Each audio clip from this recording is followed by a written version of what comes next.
Après avoir été saisi par les militants de Nouvel Élan et la population de l'Est de la RDC au sujet de la recrudescence de massacres, mais aussi de la départ de la MONUSCO, Adolphe Muzito a conduit ce jeudi 14 janvier 2021 une forte délégation de Nouvel Élan et de l'ECD au siège de la MONUSCO pour faire parvenir le cri de détresse de la population à la représentante du secrétaire général des Nations Unies en République démocratique du Congo, Leila Zerigui. Mais aussi de l'entretien avec elle, nous avons pu tirer notre propre conclusion en tant que Lamuka, que la MONUSCO peut faire même 1000 ans dans ce pays, elle ne viendra pas à bout du problème de l'Est du pays et que par conséquent, il faut d'abord l'État congolais. Et en accord avec elle, effectivement, il faut l'État congolais.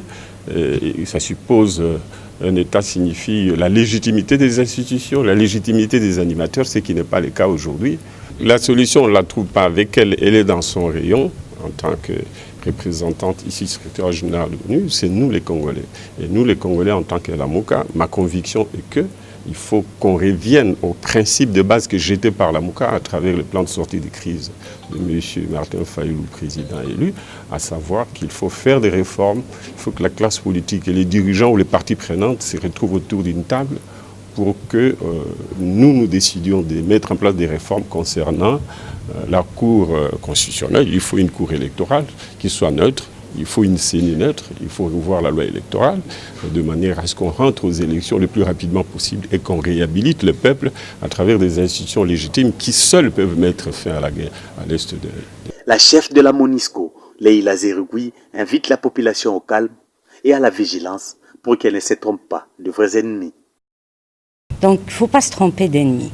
Nous sommes dans une zone où nous avons des criminels qui commettent des crimes graves contre des populations innocentes, isolées. Ils n'arrivent pas dans la ville et ils tuent. Ils tuent dans le Rwenzori.